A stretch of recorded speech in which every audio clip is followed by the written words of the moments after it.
Bonsoir à tous, comme vous le voyez, KTO a installé son plateau ici à Rome pour vous faire vivre ce deuxième synode pour la famille, pour approfondir, mieux comprendre les enjeux, la réflexion de ce synode ordinaire sur la famille, déjà marqué ce matin par la messe d'ouverture en la basilique Saint-Pierre et l'homélie du pape François. Ce soir, deux cardinaux, deux personnalités marquantes, deux amis de KTO sont présents sur ce plateau pour en quelque sorte poser le contexte, évoquer les enjeux de ce synode. Tout d'abord le cardinal Marc Ouellet, bonjour.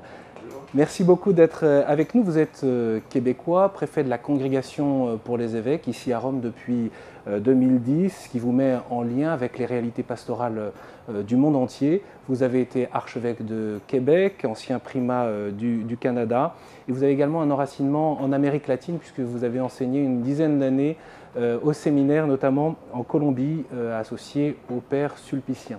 Je présente également le cardinal Christophe Schoenborn. Bonsoir. Bonsoir. Merci beaucoup d'être là. Vous êtes archevêque de Vienne depuis 20 ans maintenant. Oui. On peut citer parmi les nombreuses responsabilités qui ont été les vôtres que vous avez contribué à la rédaction du catéchisme de l'Église catholique dominicain. Vous êtes un ami de la France. Vous avez étudié au Solchoir, à l'Institut catholique de Paris. Vous avez au moins, je dis bien au moins, deux points communs. C'est que vous êtes tous les deux théologiens. Vous avez enseigné la dogmatique, comme on dit, la théologie dogmatique. Vous êtes proche de Communio également, cette famille de pensée qui s'est incarnée à travers la Revue catholique internationale, qui a été fondée après le Concile Vatican II et qui s'est au fond attachée à dépasser les clivages entre l'interprétation radicale du Concile et le refus ou les refus de la réforme conciliaire. En gros, ce clivage entre conservateurs et progressistes. Peut-être la première question, du coup, cardinal Schoenborn, je me tourne vers vous. Ces débats actuels ne ravivent-ils pas ces fameux clivages ? Ces clivages ont toujours existé et je crois qu'ils ont toujours été exagérés par les médias. Ça, parce que les médias fonctionnent par opposition et non pas par synthèse. Donc, il y a beaucoup plus de points communs entre les tenants, soi-disant tenants de l'une ou de l'autre tendance, mais il y a des sensibilités différentes, ça c'est vrai, et ça a toujours existé, et ça fait la richesse de l'Église. Je signale d'ailleurs que vous avez publié cet entretien avec le père Antonio Spadaro aux éditions Parole et Silence. Peut-être un mot, cardinal Ouellet, sur au fond le contexte, l'ambiance ici à Rome, puisqu'il y a eu cette messe d'ouverture très solennelle en la basilique Saint-Pierre, et puis ce rappel du pape François sur la mission de l'Église dans le contexte qu'il a décrit comme un contexte social et matrimonial très difficile. L'Église est appelée à vivre sa mission dans la fidélité, dans la vérité, dans la charité. C'est ce qu'il a rappelé dans son homélie ce matin. On a un peu l'impression que, à cause de ce que vous venez de dire, n'est-ce pas, que les médias accentuent les différences et les oppositions, que le synode sera une bataille très difficile. Ce n'est pas mon impression. Je crois que ce synode est très important pour l'Église, parce que c'est un discernement qui est fait ensemble dans la foi en l'Esprit Saint et dans l'écoute les uns des autres, les évêques, avec toute cette différence de contexte, de personnes représentées là, qui nous oblige au fond à centrer l'essentiel et à laisser de côté les questions secondaires. On a vu quand même des expressions, y compris de cardinaux, qui sont très vives et parfois en opposition, néanmoins. Oui, bien sûr. Il y a des questions qui sont centrales. Hein, la question sur la communion, par exemple, certainement.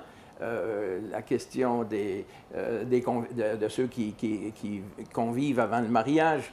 Et puis, enfin, il y a plusieurs questions sur lesquelles nous reviendrons, évidemment, qui soulèvent des problèmes et qui obligent à repenser la pastorale vraiment plus en profondeur. Mais j'ai confiance qu'on pourra élaborer des propositions constructives parce que le pape a déjà commencé à appliquer les solutions qui ont été suggérées lors du dernier synode. Donc, disons que de simplifier les procès pour les déclarations de l'unité. Alors c'est déjà en cours et cela ouvre l'espace pour une réflexion sur d'autres sujets. Alors peut-être avant de rentrer en détail sur différents points très précis, on peut rappeler que l'objectif de vous avoir ensemble, c'est aussi de vous entendre échanger, dialoguer, réfléchir ensemble. Donc n'hésitez pas bien sûr à nous partager ce qui fait votre travail et vos convictions. Peut-être on peut commencer par un regard sur la situation dans laquelle se déroule cette réflexion souhaitée par le pape. Peut-être même qu'il y a 2 ans, moi j'aimerais bien vous entendre, et l'un et l'autre, sur la manière dont vous avez entendu cet appel du pape à prendre ce grand chantier, 2 synodes, une consultation des diocèses à travers le monde. Qu'est-ce que cela nous dit et comment vous l'avez personnellement entendu? Bien, je crois que le pape François a dit le mot-clé dans sa lettre apostolique Evangelii Gaudium. Il a inventé un mot primeriar. Je ne sais pas si dans vos souvenirs de l'Amérique latine, vous avez rencontré cette parole. Elle est un néologisme, il a créé cette parole, mais elle dit bien ce qu'il veut faire avec ce synode, ou ces synodes. C'est un cheminement. Synhodos, c'est un chemin commun. Et primeriar, pour lui, c'est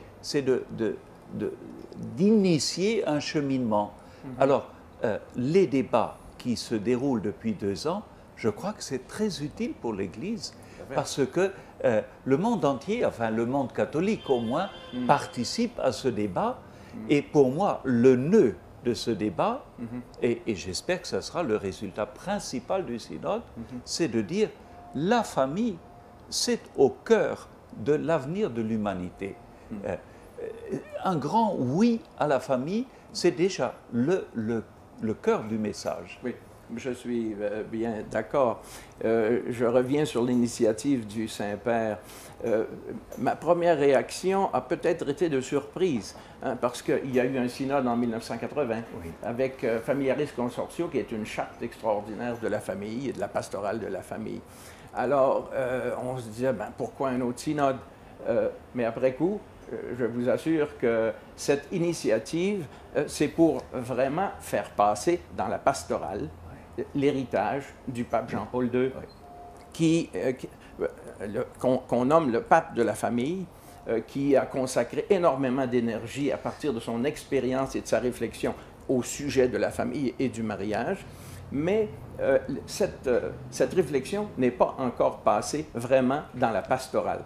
J'ai enseigné personnellement à l'Institut Jean-Paul II sur le mariage et la famille, et j'ai fait des découvertes à l'occasion de cet enseignement. Et puis, mais je constate que dans mon pays, par exemple, quand on parle de la théologie du corps de Jean-Paul II, c'est nouveau. C'est des découvertes. Alors, donc, il y a vraiment un besoin de réflexion pastorale. Alors, le pape a très bien saisi l'enjeu principal. Et puis, d'intéresser, et en ce sens-là, c'est un grand succès que la préparation du synode, c'est-à-dire le chemin de 2 synodes, avec l'intermède, avec tout ce qui a été produit, tout ce qui a été discuté aussi, avec quelques tensions, mais tout cela, disons, est très profitable pour l'Église, hein, pour remettre la famille au centre de l'attention, non seulement de l'Église, mais du monde. Oui. Parce que c'est un témoignage que l'Église fait à la face du monde en disant que notre vision de l'homme, c'est la famille. C'est tout un message. Oui, tout à fait. Et je crois que la première chose qu'il faut souligner, enfin que le pape a souligné magnifiquement aussi dans son homélie ce matin, et aussi dans la belle image de hier soir de la petite bougie qui est allumée et qui finalement est la famille. Parce que il n'y a, je dis toujours maintenant dans ces débats autour de la famille, il n'y a pas de projet de Dieu, de projet humain qui ait eu tant de succès que la famille. Aucun État, aucune association, aucune société humaine ne peut remplacer la famille. Et même si elle est blessée, même si elle porte les blessures de tant de maux et de faiblesses et de péchés, elle reste la famille, elle reste au cœur et elle le restera. Et cette affirmation, l'encouragement de la famille, pour moi, c'est le cœur du synode. Et un des enjeux, si vous me permettez de réagir, c'est que actuellement, dans le contexte dans lequel nous sommes, avec la culture, une culture individualiste, une culture hédoniste aussi, non seulement les familles en difficulté ont besoin d'attention, mais toutes les familles ont besoin d'attention. Toutes les familles sont devenues fragiles. Oui. Je rencontrais quelqu'un cet été, 65 ans, qui m'avait raconté un peu la difficulté de son fils, dont 35 ans, dont le mariage était chambranlant. Et il me disait, mais mon propre mariage à moi est fragile. Et je vous invite à y réfléchir. Parce que c'est vraiment l'ensemble de la culture qui ne favorise pas tellement la famille, et c'est pourquoi le message de l'Église est tellement prophétique sur ce sujet. Et c'est pour ça, je crois, un mot clé du pape François, justement pour ce que vous venez de dire, de transposer dans la vie pratique pastorale de l'Église l'enseignement de Vatican II, c'est le mot accompagner. Parce que, comme l'avait déjà dit Saint Jean-Paul II, dans Familiaris Consortio, il y a un cheminement, et il y a un cheminement vers la sainteté. Les saints ne tombent pas du ciel tout frais, tout moulu. Il faut y cheminer, il faut y arriver. Et le mariage, nous croyons que c'est un sacrement, le mariage est un chemin de sainteté, mais justement un chemin qui a besoin d'accompagnement. Vous évoquiez tous les deux le contexte culturel dans lequel nous nous trouvons, l'évolution de nos sociétés, en particulier en Occident. Comment faut comprendre, Éminence, cette conférence de presse du père Christophe Charamsa, qui est un prêtre qui travaille, pour ceux qui ne l'ont pas suivi, à la Congrégation pour la doctrine de la foi, qui est secrétaire adjoint de la Commission théologique internationale, donc qui travaille ici au Vatican et qui fait cette conférence de presse pour faire son coming out, dire son homosexualité, dire également qu'il est engagé avec un compagnon, et ce, à la veille de l'ouverture du synode. Comment faut le comprendre? Ben, je ne sais pas.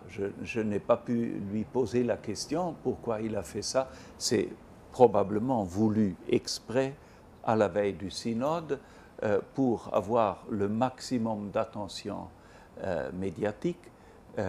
Moi, je prie vraiment pour lui. Ce matin, à la messe, j'ai vraiment prié pour lui parce que je trouve c'est très douloureux.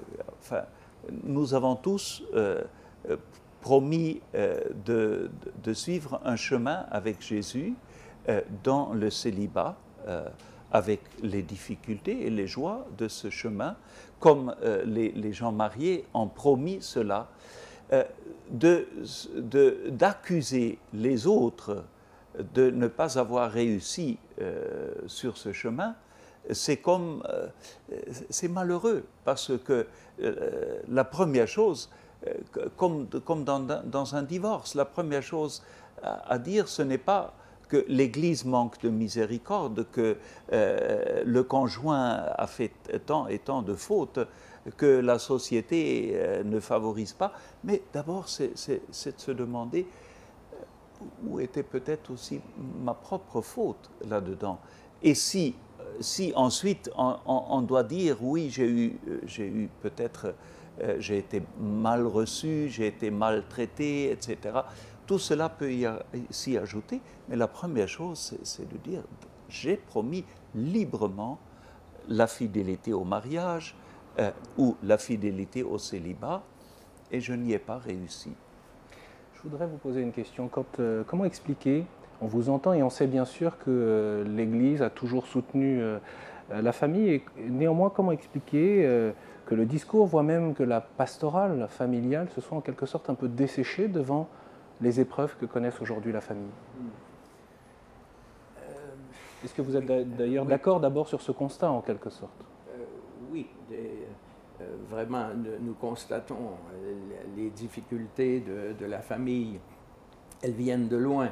Je crois que le Concile Vatican II a été prophétique, extraordinairement prophétique, en parlant d'un des premiers sujets qu'il a traité dans les questions les plus d'actualité, c'était mariage et famille. Voyez-vous, dans la Gaudium et Spes. Et puis, il nous a donné un peu l'orientation que moi j'appelle christologique, hein, de refonder, au fond, la communauté de vie et d'amour à la lumière du Christ qui vient à la rencontre des époux et qui demeure avec eux. Bon, mais après le Concile, alors il y a eu d'autres discernements de l'Église. Je pense à Humanae Vitae, qui a fait un discernement sur le lien entre l'amour et la vie, et qui a protégé ce lien entre l'amour et la vie, l'ouverture à la vie. Et il faut, au fond, constater que dans nos sociétés occidentales, la mentalité contraceptive a remporté la partie, en ce sens que cet enseignement-là n'a pas été en général appliqué, peut-être n'a pas été suffisamment enseigné aussi. Et donc, la conséquence, quand l'amour n'est plus ouvert à la vie, il se replie sur lui-même. Et alors, l'égoïsme va faire des progrès, et ce qui, au fond, multiplie les difficultés du couple, ce qui conduit à une multiplication des divorces. C'est ce qu'on a vu dans les années 70, 80, 90, c'est devenu un fait très patent, et peu à peu, même une perte au plan anthropologique, une perte du sens du rapport entre l'homme et la femme. Voyez-vous, alors, il y a toute une évolution qui est culturelle à l'intérieur de l'Église et aussi à l'extérieur, qui explique pourquoi il y a tant de difficultés. Aujourd'hui, nous sommes au point où les jeunes ne veulent plus se marier, où ce sont des exceptions pratiquement dans mon pays qui se marient. C'est étonnant, n'est-ce pas? Mais il y a tout un contexte aussi. Il faut considérer que les conditions de travail, je pense à l'Italie, ici, pour les jeunes, ne sont pas faciles. Hein? Pour fonder une famille, il faut avoir un salaire, il faut avoir une stabilité, ce n'est pas toujours garanti. Alors, il y a toutes sortes de circonstances qui ne sont pas simplement, disons, des influences affectives ou hédonistes. Il y a aussi des conditions socio-économiques qui entrent en ligne de compte et qui rendent difficile à quelqu'un de fonder une famille et de la maintenir. Je dirais que ce sont quelques éléments qui me viennent à l'esprit. Moi, je pense que le défi du synode, enfin, le défi que nous a formulé très clairement ce matin le Saint-Père dans son homélie, c'est le lien entre vérité et charité. Parce que la vérité de ce que nous dit la parole de Dieu, de ce que dit l'Église sur le mariage, je crois que c'est une vérité qui est profondément ancrée dans le cœur de l'homme. Je raconte souvent, c'est peut-être trop personnel pour ce panneau ici, mais un jeune m'a demandé une fois, j'ai visité une école, il y avait 150 jeunes, un jeune me demande, Cardinal, qu'est-ce qui était le moment le plus difficile dans votre vie? J'étais surpris de cette question, et ça m'est sorti sans que j'y réfléchisse. J'ai dit, c'est le moment où j'ai appris que mes parents vont se séparer, vont divorcer. J'étais moi-même un peu choqué de cela, et ensuite j'ai dit, mais je vous assure, quand même, la vie continue, et il y a des guérisons mais je crois que le défi, c'est d'affirmer cette vérité fondamentale, non pas comme una bastonata, comme un bâton qu'on abat sur les pauvres qui ont échoué, mais comme une vérité tellement ancrée dans le cœur de l'homme. Les enfants veulent que leurs parents restent ensemble. Et vous le voyez dans les écoles, l'institutrice voit quand il y a une crise familiale. Elle le voit sur le visage des enfants. Et pourquoi? Parce que c'est ancré dans la nature. Nous disons c'est le droit naturel. Enfin, c'est quelque chose de très profond. Et alors, comme il y a tant de blessures dans les familles, ceux qui restent ensemble et ceux qui se séparent, le baume de la miséricorde, de la charité est tellement important qu'ils se sentent accueillis, qu'ils se sentent accompagnés, tout en sachant que la vérité du mariage et de la famille est une vérité profondément ancrée. Le pape a dit, c'est le désir même du bonheur. Tout à fait. Tout à fait. Je suis d'accord. Le pape a bien fait de conclure son homélie sur ces deux points-là, vérité et charité. Rappelant, parce que la parole de Dieu était très évidente ce matin, qui rappelait ce que Dieu a uni, que l'homme ne le sépare pas, et puis d'accueillir les enfants en plus. C'était magnifique. C'était magnifique, oui. Vraiment. Alors ça, c'est comment Dieu voit l'amour humain, n'est-ce pas? Pour nous, c'est une révélation magnifique. C'est ce que l'Église doit dire au monde. C'est que Dieu a fait les choses, a fait l'homme et la femme pour la vocation à l'amour, et parce que lui-même est amour. Ce matin, en disant, il n'est pas bon que l'homme soit seul. Il n'est pas bon que l'homme soit seul, parce que Dieu n'est pas seul. Oui. C'est-à-dire que Dieu est trois personnes. Magnifique. Dieu est amour en lui-même. C'est pour ça qu'il, faisant l'homme à son image, il le fait pour la communion, à partir de sa communion, et en vue d'une alliance entre sa communion trinitaire et la communion de la famille. Moi, ça me frappe énormément, le fait que l'alliance entre la Trinité et la famille. Pourquoi? Parce qu'il y en a un qui fait partie des deux familles. Jésus fait partie de la famille terrestre et il fait partie de la famille céleste. Et c'est lui qui fait le lien, un lien indissoluble entre, dans le dessein de Dieu, entre Dieu qui est amour et la famille qui est appelée à l'amour et qui a toutes les énergies et toutes les structures et toutes les grâces pour pouvoir réaliser cette vocation. Non sans difficulté que nous connaissons beaucoup de nos jours, mais quand même. C'est pour ça que nous avons un optimisme extraordinaire sur à la fois la mission de la famille. Mais là, le pape a dit aujourd'hui une chose très très importante que vous avez déjà rappelée, c'est qu'au fond, cette double alliance, que ce Dieu qui est communion de personnes et cette famille qui est communion de personnes, ça, on ne peut le saisir que par le Christ, dans la profondeur. Et c'est pour ça, je crois que le grand défi, c'est de ne pas attendre que tout le monde comprenne tout de suite pourquoi l'Église enseigne l'indissolubilité, l'unité du mariage, les fins du mariage, etc.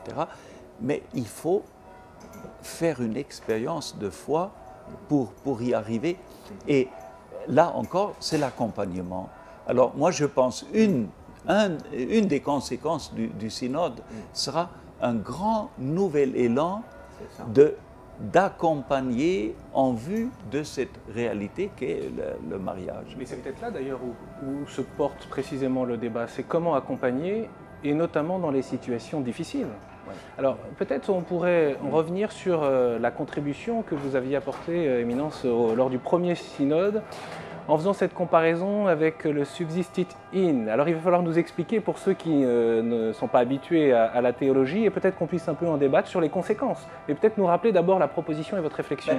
Le Vatican II a donné un enseignement capital sur le rapport entre l'Église catholique et les autres églises et les autres religions, en disant nous croyons que la plénitude de ce que Jésus, de ce que le Christ a donné à l'humanité, il l'a donné dans cette communion qu'est l'Église catholique. Elle est réalisée, subsistit dans l'Église catholique. Mais, dit le Concile, cela n'empêche qu'en dehors de la communion visible de l'Église catholique, il y ait de nombreux éléments de sanctification et de vérité. Et donc, de cette phrase-là, le Concile a conclu que dans les autres églises chrétiennes, dans les autres religions, il y a des éléments de vérité et de sanctification qui sont comme des appels à l'unité catholique, à l'unité de l'unique Église du Christ. Alors, ma suggestion, tentative, n'est-ce pas? Je sais que toutes les comparaisons ne sont pas... parfois, les comparaisons clochent un peu. Alors, je suis bien conscient que cette comparaison cloche un peu, mais je crois qu'il y a un élément de vérité là-dedans. C'est le fait que dans le cheminement des personnes vers la plénitude du sacrement du mariage, nous ne pouvons pas seulement constater des déficits de ce qui manque, mais il y a déjà des pierres d'attente, des promesses. Par exemple, des jeunes qui convivent. Alors nous disons, bien sûr, ce n'est pas la forme complète, mais au moins on peut espérer que ça soit en chemin vers. Et c'est dans ce sens que j'ai voulu appliquer cette comparaison. Oui. La difficulté, c'est qu'on passe du domaine écuménique, hein, c'est-à-dire d'affirmer que, disons, l'Église catholique subsiste, l'Église du Christ subsiste dans l'Église catholique, au lieu de dire l'Église catholique est l'Église catholique, l'Église du Christ est l'Église catholique, ce qui laisse une marge pour reconnaître les autres réalités ecclésiales, comme vous venez de le rappeler. Mais la difficulté que j'ajoute, même si le point que vous faites, je crois qu'il faut l'accueillir, c'est que maintenant, si vous transposez dans le domaine moral, par rapport à des baptisés qui ont un engagement avec le Christ, une alliance avec le Christ, et pour lesquels, avec le Christ et l'Église, et qui, d'une certaine manière, comme selon l'enseignement, doivent vivre leur union, leur communauté de vie et d'amour, selon la loi du Christ, selon l'enseignement du Christ. À ce moment-là, il faut dire qu'il y a le péché, hein, et en même temps, avec les contextes puis les limitations culturelles auxquelles nous avons fait allusion, il faut les prendre où ils sont.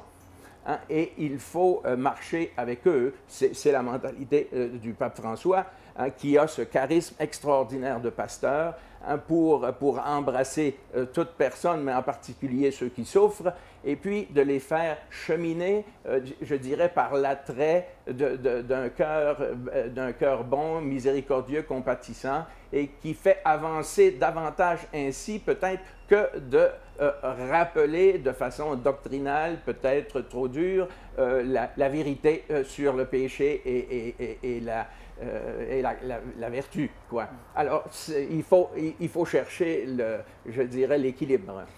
Est-ce que la question, au fond, elle est d'accompagner ou de rejoindre les personnes qui ont connu des échecs? Ben, en premier, il faut les rejoindre, c'est-à-dire les intéresser, hein, les intéresser et leur faire découvrir. Et si le dialogue est établi, alors vous pouvez aller plus loin dans le dialogue. C'est pour ça que l'Église veut, au fond, rétablir le dialogue avec des gens peut-être qui ont pris leur distance, qui disent « l'Église, c'est une réalité pour d'autres, ce n'est plus pour les jeunes d'aujourd'hui, c'est une vieille idée, c'est dépassé ». Mais c'est pour ça que l'Église tend la main et elle espère pouvoir témoigner et communiquer le trésor qu'elle porte. Oui, mais je crois qu'il y a un élément de plus. C'est comme avec la Samaritaine, qui n'avait vraiment pas une vie tout à fait selon la règle, avec 5 maris et vivant avec un 6e. Mais Jésus d'abord lui demande « donne-moi à boire ». C'est-à-dire, il la rejoint dans sa soif, par sa propre soif. Il a soif de sa foi, mais d'abord, il la rejoint. Et je pense, mais ça vous venez de le dire, on ne peut pas faire avancer, cheminer sans rejoindre. Et je pense, c'est ça le grand appel de ce synode, de ne pas d'abord juger, mais de rejoindre avec ce cœur compatissant, ce cœur ouvert qui voit toutes les promesses qui sont déjà là. Par exemple, dans tant de jeunes qui convivent, il y a un vrai désir de fidélité, un vrai désir de bâtir une vie ensemble. Mais les circonstances et peut-être l'ignorance, tout cela, alors sans les rejoindre, comme vous avez dit, sans les rejoindre, on ne peut pas les accompagner. Oui, oui, oui, vraiment. Mais un cœur compatissant, n'est-ce pas? C'est que la soif du Christ pour la Samaritaine était beaucoup plus grande que la soif de la Samaritaine pour son propre bonheur. Oui. Voyez-vous qu'elle était égarée, mais et c'est ça, au fond, le défi pour les pasteurs, de vraiment incarner la soif du Christ, qui n'est pas un juge, qui vient simplement rétablir, ou avec les pharisiens, il leur dit très clairement, parce qu'eux jouent avec lui et ils veulent le mettre en difficulté. Alors, il leur rappelle d'une façon dure l'origine, n'est-ce pas? Mais avec les personnes, avec ceux qui sont pauvres, en difficulté, Jésus est beaucoup plus miséricordieux. Parce qu'au fond, avec les pharisiens, il faut que la miséricorde soit dure.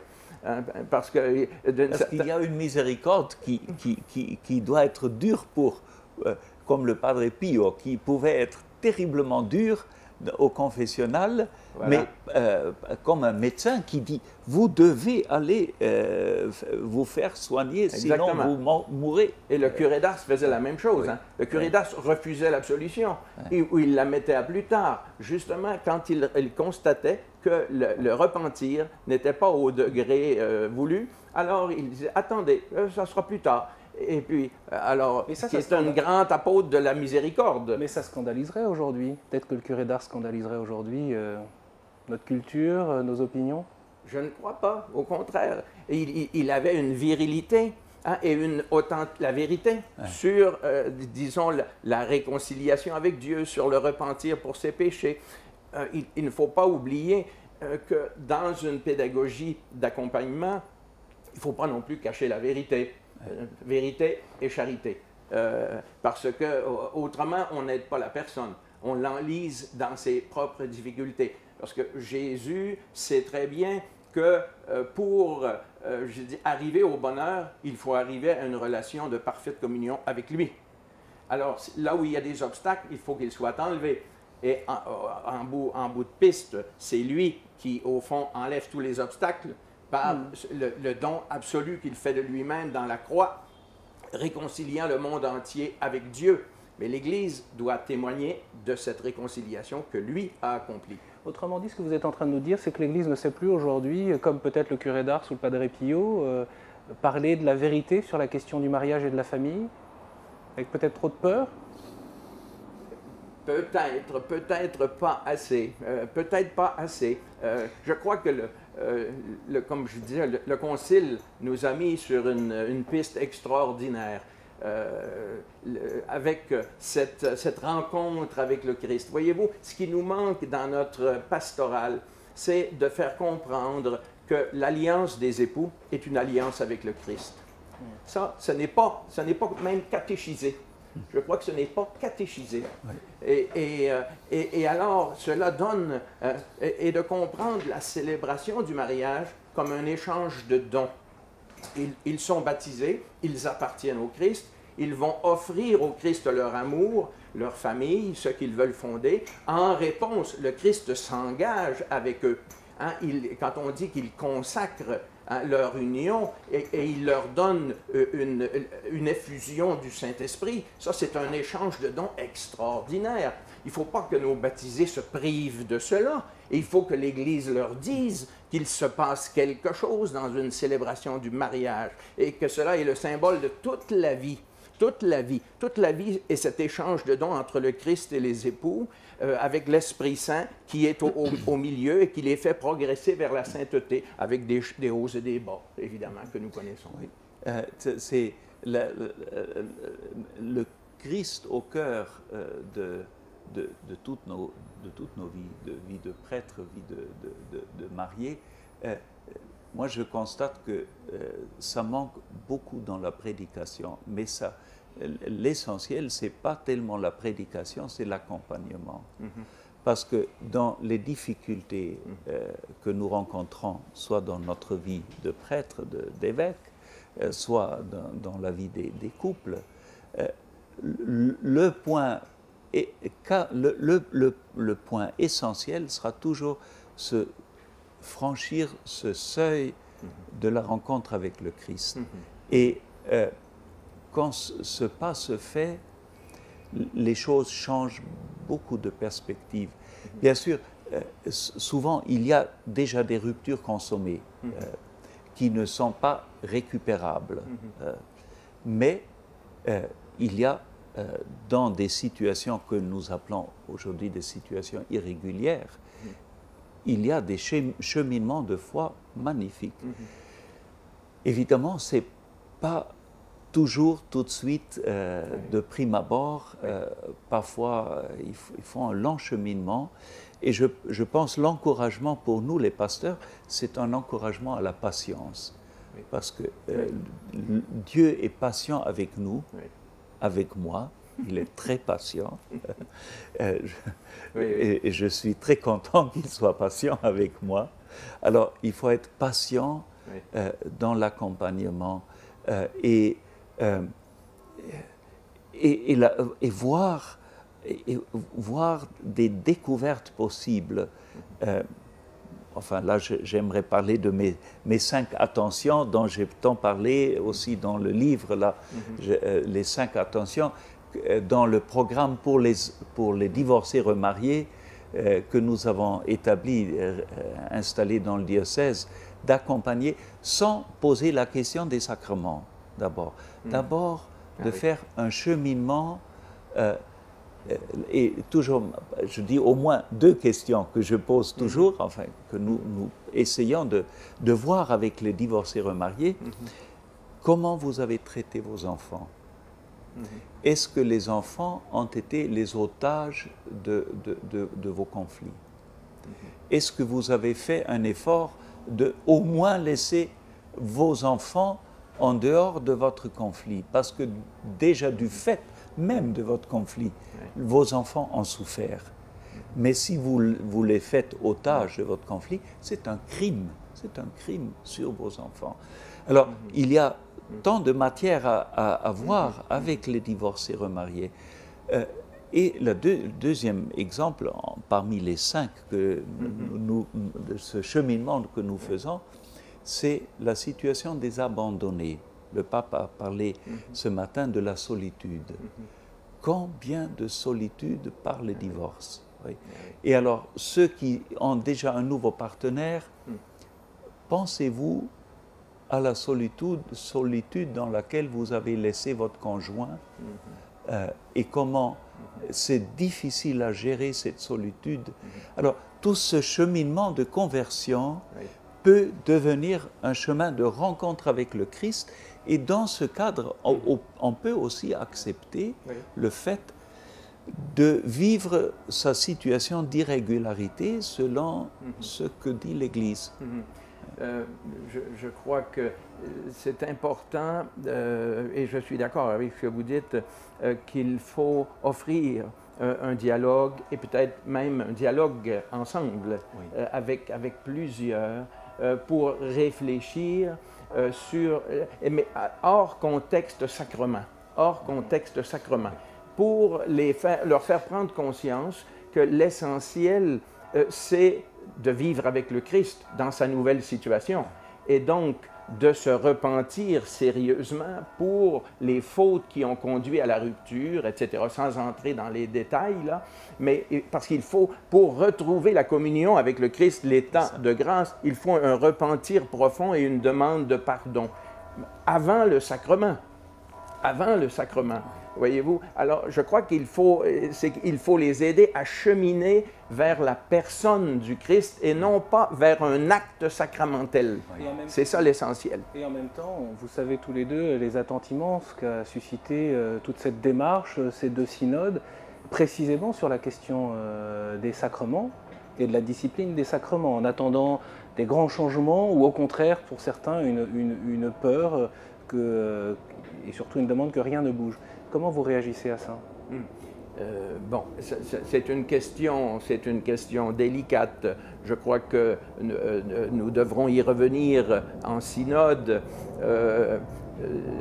Il faut comprendre le lien entre le sacrement de mariage, que j'ai décrit un peu tout à l'heure, et le sacrement de l'Eucharistie, qui est un sacrement nuptial. L'Eucharistie, c'est le don que le Christ ressuscité fait de son corps à l'Église pour faire une seule chair avec elle, un seul esprit avec elle.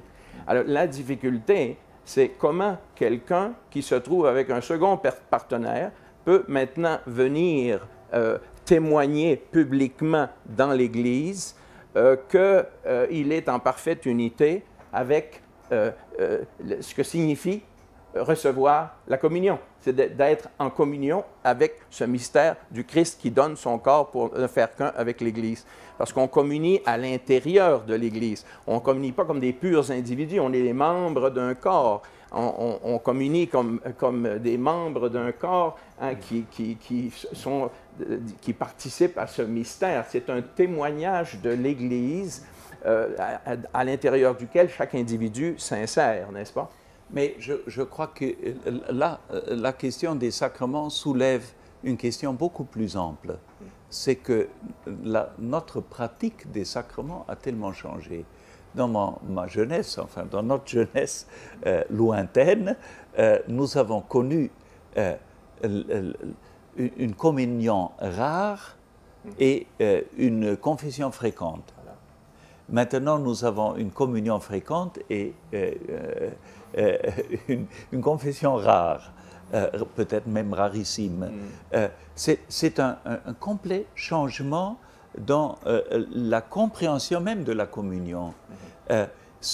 Et moi, je pense que avant de faire de la casuistique pour les divorcés remariés et leur accès au sacrement, il faut d'abord revenir à la question beaucoup plus générale pour nous tous.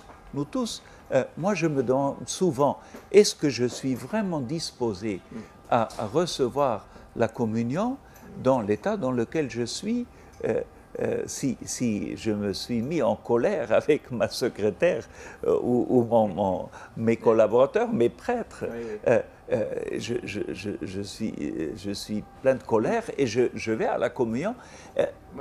Qu'est-ce qui est la bonne disposition et cela permettrait de nuancer beaucoup plus la question. Je suis tout à fait d'accord que ce qu'il dit là, qu'il faut poser le problème en amont.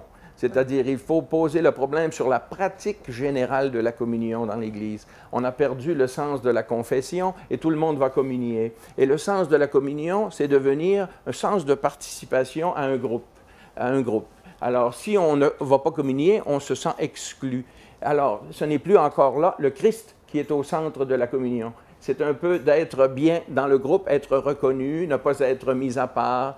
Alors, il y a cette difficulté. Donc, je crois qu'il faut une réflexion préalable à cette autre réflexion que je crois qui a été un peu court-circuitée et pour lesquelles j'ai donné, moi, simplement les principes généraux, là.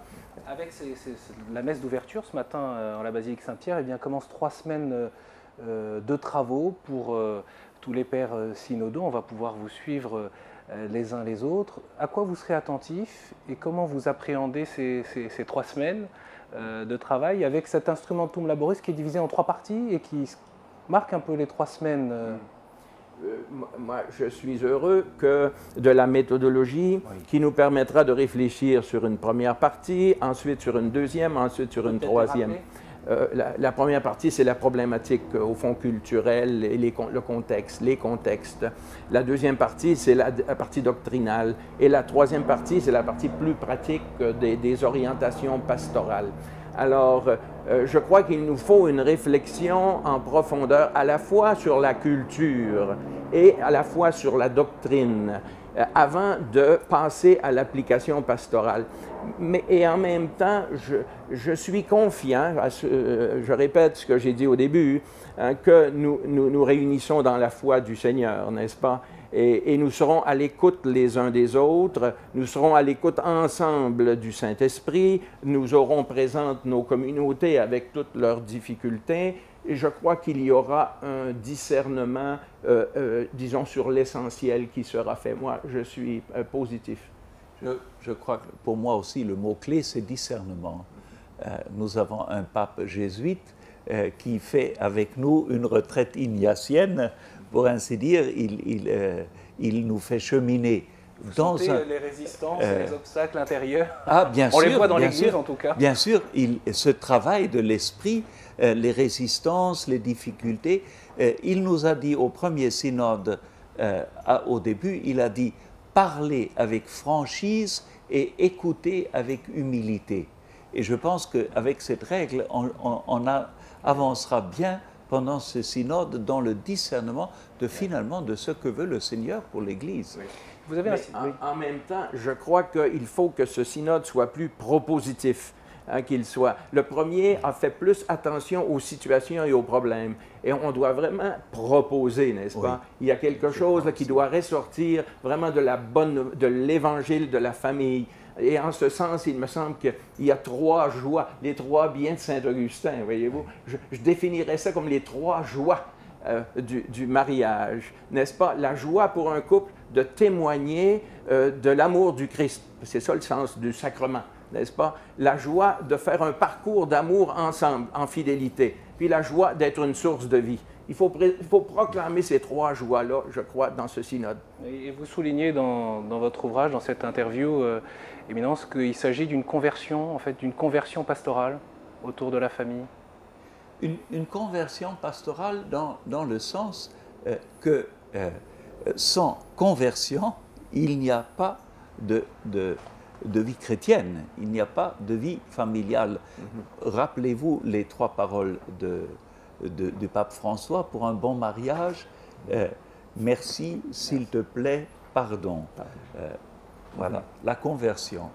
Moi, j'ajouterais là-dessus, il faut une conversion, vous l'avez dit au début, de la pastorale de l'Église. Il faut vraiment que la pastorale de l'Église soit orientée vers la famille.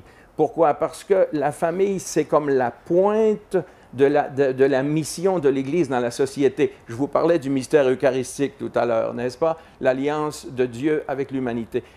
La famille vient à la rencontre du Christ, elle retourne et elle est sociologiquement un témoignage rendu à ce mystère par sa fécondité, son unité et puis sa persévérance.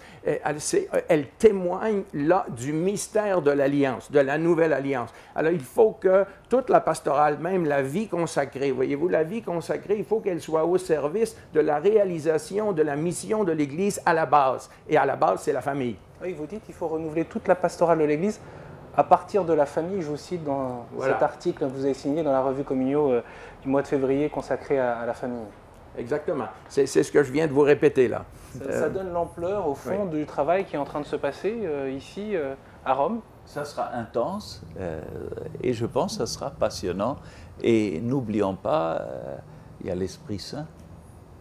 Comment il faudra entendre peut-être les tensions, les expressions des uns et des autres au fur et à mesure de ces 3 semaines? Parce qu'on a vu au synode de l'an dernier, on disait oui, le synode des médias a ravivé les tensions, mais en réalité ce sont aussi les pères qui se sont exprimés. D'ailleurs le pape lui-même dit il faut parler, exprimez-vous. Oui, et bien sûr là il y a des sensibilités différentes, vous avez fait allusion au début, hein? C'est-à-dire moi quand je regarde le pape François avec son extraordinaire charisme pastoral, vraiment le pasteur c'est celui qui est proche et qui se fait proche. Et puis le docteur est celui qui enseigne, Il faut vraiment les deux. Benoît XVI était un docteur de l'Église extraordinaire. Extraordinaire. On doit être reconnaissant au bon Dieu pour son magistère. Mais il nous fallait François pour que cette belle doctrine puisse passer dans les faits, rejoindre la vie des gens, voyez-vous, et c'est la tâche qui nous revient. Ça ne sera pas sans tension, parce que les sensibilités sont différentes entre nous aussi, et puis alors, on trouvera le juste milieu. Oui. Et le synode, rappelons, le synode est consultatif, c'est-à-dire il collabore avec le pape, il le soutient, mais c'est le magistère du pape qui finalement a le dernier mot. Donc nous faisons des propositions qui sont remises à la fin au pape, qui en tire les conclusions, certainement en nous écoutant beaucoup, mais dans sa responsabilité de pasteur de l'Église, c'est lui qui finalement tirera les conclusions de ce synode. Oui, on ne sait pas d'ailleurs encore si le document travaillé par le synode sera rendu public ou pas. Ça sera la bonne volonté du Je pense que ça sera Saint-Père. rendu public, comme ça a été toujours fait les derniers synodes. Avec Benoît XVI aussi, on l'a publié. Ça, je pense, mais probablement, le pape François va à la fin en tirer les conclusions avec un écrit post-synodal qui sera alors sans sa conclusion du synode. Vraiment en 10 secondes, quelle est votre prière au début de ce synode? Peut-être ce qu'on peut vous souhaiter également, très brièvement. Alors, moi, c'est que l'intuition profonde de Pierre, qui l'a fait, disons, décider ce processus synodal, hein, que lui, je crois beaucoup à cette intuition, ce charisme pétrinien, alors que le Saint-Esprit puisse nous aider à accomplir, ou enfin le mettre en œuvre. Moi, je prie le Seigneur pour qu'à la fin, nous puissions dire l'Esprit Saint et nous, comme on disait au Concile de Jérusalem, l'Esprit Saint et nous. Merci beaucoup à tous les deux d'avoir accepté cet échange en ce début de synode. Je renvoie bien volontiers à cette interview à laquelle on a fait allusion, Le regard du bon pasteur, paru chez Paroles et Silence. Et on remercie d'ailleurs l'éditeur, donc interview avec le père Antonio Spadaro. Et puis je renvoie bien sûr nombreuses publications, mais notamment celle-ci, Cardinal Ouellet, dans la revue Communio sur la famille, donc de janvier-février 2015. Merci encore d'avoir initié en quelque sorte ces plateaux, ces éditions spéciales. Elles auront lieu tous les dimanches à 20h40. Également les mardis et jeudis, nous aurons des entretiens de 26 minutes avec des participants au synode à 21h40. Et puis chaque jour, pour suivre, voir des décryptages sur les interventions des uns et des autres, eh bien, la rédaction de KTO vous donne rendez-vous pour le journal du synode. C'est à 20h35, bien sûr, sur KTO et sur le site internet de KTO. Vous pouvez retrouver, bien sûr, cette émission. Je vous rappelle l'adresse www.ktotv.com. Merci beaucoup pour votre fidélité et donc à très bientôt.